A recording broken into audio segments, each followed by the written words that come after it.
সুপ্রিয় বন্ধুরা, আসসালামু আলাইকুম। বন্ধুরা, বাংলাদেশে বিনিয়োগের সম্ভাবনা আছে জাপানের।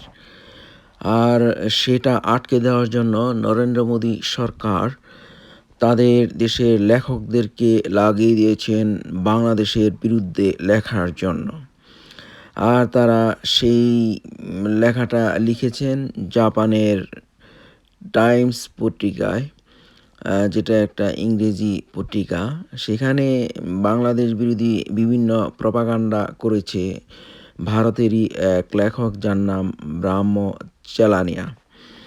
এই ব্রাহ্ম চালানিয়া বাংলাদেশকে এমনভাবে সেখানে উপস্থাপন করেছেন যে জাপান সরকার আর বাংলাদেশে বিনিয়োগ করে কিনা সেটার একটা বিরূপ প্রতিক্রিয়া পড়বে। আর বন্ধু দেশ ভারত এখন শত্রু দেশের পরিচয় দিতেছে।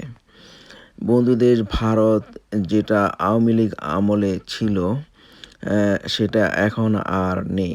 তাই তারা তাদের লেখকদেরকে কাজে লাগিয়ে বাংলাদেশ বিরোধী প্রপাগান্ডা চালাচ্ছে।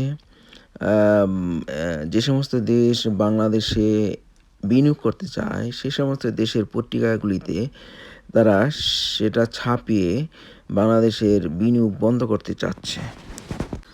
এভাবেই ভারতের নরেন্দ্র মোদী সরকার বাংলাদেশের অর্থনীতির ক্ষতি করতে চাচ্ছে।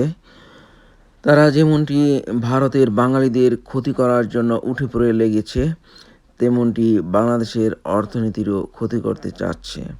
আসলে তারা বাঙালি বিদ্বেষী, সেটা ভারতেরই হোক আর বাংলাদেশেরই হোক। তারা কোনোভাবেই বাঙালিদের উন্নতি সহ্য করতে পারতেছে না। ব্রাহ্মচালানিয়া জাপানের পত্রিকায় উল্লেখ করেছেন যে বাংলাদেশের অর্থনীতি দিন দিন খারাপের দিকে যাচ্ছে। বাংলাদেশের ভিতরে সংখ্যালঘুদের উপর নির্যাতন চলছে। এই সমস্ত বিভিন্ন ধরনের নেগেটিভ প্রপাগান্ডা চালিয়েছেন তার সেই লেখাতে।